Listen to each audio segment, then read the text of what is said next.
اور بعد میں وہ بڑی دولت لے کر وہاں سے نکل آئیں گے، اور تو صحیح سلامت اپنے باپ دادا سے جا ملے گا اور نہایت پیری میں دفن ہوگا، اور وہ چوتھی پشت میں یہاں لوٹ آئیں گے، کیونکہ اموریوں کے گناہ اب تک پورے نہیں ہوئے۔ اور جب سورج ڈوبا اور اندھیرا چھا گیا تو ایک تنور جس میں سے دھواں اٹھتا تھا دکھائی دیا، اور ایک جلتی مشعل ان ٹکڑوں کے بیچ میں سے ہو کر گزری۔ اسی روز خداوند نے ابراہیم سے عہد کیا اور فرمایا کہ یہ ملک دریائے مصر سے لے کر اس بڑے دریا یعنی دریائے فرات تک کینیوں اور کنیزیوں اور قدمونیوں اور ہتیوں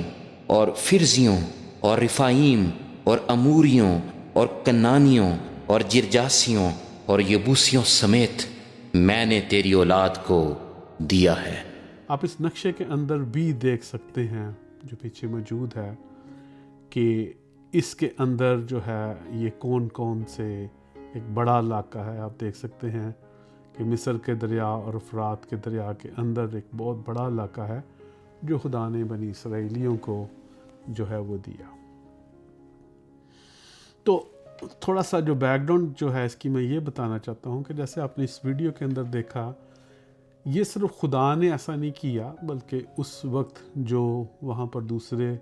لوگ رہتے تھے، خاص طور پر ہتی،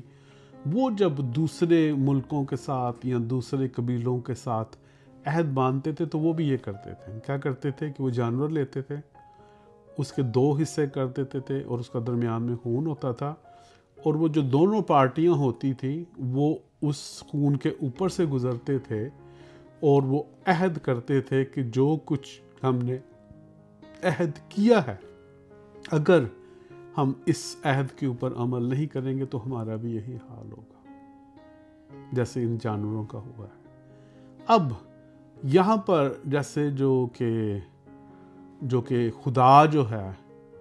وہ خود جو ہے وہ اس پورے عہد کی ذمہ داری لے رہا ہے، تو ہم دیکھتے ہیں کہ خدا جو ہے وہ جو آگ کا تندور کی طرح اور جو وہ دھوئیں کے ایک جو پوری جو ہے ستون کی طرح جو ہے وہ اس کے اندر سے گزر رہا ہے، تو وہ خدا خود گزر رہا ہے، ٹھیک ہے۔ لیکن اس نے کیا کیا، اس نے ابراہیم کے اوپر نیند بھیجی۔ اس کا مطلب یہ ہے کہ خدا اس عہد کی جو ہے وہ مکمل طور پر جو ہے وہ ذمہ داری لے رہا تھا، جو کہ عہد کیا تھا کہ وہ زمین جو ہے پوری کی پوری خدا جو ہے وہ ان کو دے گا، اور یہ جو ہے وعدے کی زمین ہے۔ تو یہ اسی کنسیپٹ کو ہم دیکھتے ہیں کہ جب ہم دیکھتے ہیں کہ ہم خدا نے نہ صرف ابراہیم سے بلکہ خدا نے جو ہے پرانے عہد نامے میں بے شمار عہد کیے۔ سب سے پہلے جو خدا نے باغ عدن میں جو ہے اس کو عدنی عہد کہتے ہیں، وہ آدم سے کیا، اور آدم سے کیا عہد کیا تھا خدا نے؟ بالکل اسی طریقے سے ہے جیسے عہد ہوتا ہے۔ خدا نے کہا تھا کہ یہ سارا کا سارا باغ ہے، اس کا ہر ایک پھل تم کھانا، ٹھیک ہے، لیکن خدا نے منع کیا کہ جو درخت کا پھل ہے اس کے قریب بھی نہیں جانا، اور بعد میں کانسیکوینسز بھی بتائے، جیسے جو 6 شرطوں کے مطابق تھے کہ جس دن تو نے اس کو کھایا تو مرا۔ تو خدا نے آلریڈی آدم کو بتایا تھا، تو ہم اس کو جو ہے جینیسس کی کتاب یا پیدائش کی کتاب اس کے پہلے باب کی 26 سے 30 آیت کے اندر دیکھ سکتے ہیں، اور دوسرے باب کی 16 سے 17 آیت کے اندر دیکھ سکتے ہیں کہ یہ ساری تفصیل جو ہے خدا نے وہاں پر جو ہے دی، کیونکہ خدا نے اس کو برکت بخشی، اس کو اختیار دیا، اور یہ بالکل ایک عہد کا طریقہ تھا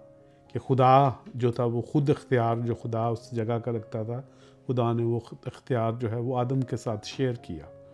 اور خدا نے اس کو برکت دی کہ پھلو اور بڑھو اور زمین کو معمور اور محکوم کرو، اور اس کے بعد جتنے بھی جانور تھے، چاہے وہ پانی کے اندر تھے یا ہوا میں تھے یا زمین کے اوپر تھے، سب کو اوپر جو ہے آدم کو یہ جو ہے وہ موقع دیا کہ ان کے اوپر اختیار رکھے، اور لیکن خدا نے یہ کہا کہ جو درمیان کا درخت ہے اس کے پھل کو نہیں کھانا، کیونکہ جس دن تم نے کھایا وہ مرا۔ تو یہ جو عہد ہے یہ ایک انتہائی ضروری عہد تھا، اور اس عہد کو اوپر جب آدم نے جو عمل نہیں کیا تو ہم دیکھتے ہیں کہ گناہ جو ہے اس دنیا میں آیا، اور جو گناہ اس دنیا میں جب آیا تو جو ہے وہ پھر اپنے ساتھ موت بھی لے کے آیا. لیکن آپ اس پورے مسئلے کو جو ہم یہاں پر ڈسکس کر رہے ہیں سنیے گا, اور یہ جو ہے شاید آپ نے 10 دفعہ پہلے بھی سنا ہو, لیکن میں آپ کو وہاں پر لے کے جانا چاہتا ہوں کہ کیا آج ہمیں کیا کرنے کی ضرورت ہے. اگر ہم مسیحی آ گیا, یسوع مسیح نے جو ہے نیا عہد دے دیا, تو اس چیز کو جاننا سمجھنا انتہائی ضروری ہے, جو کہ ہم پرانے عہد نامے کے اندر جو چھوٹے عہد ہے جس کی تھوڑی سی تفصیل جان کر جو ہے ہم اس جگہ پر پہنچ سکتے ہیں.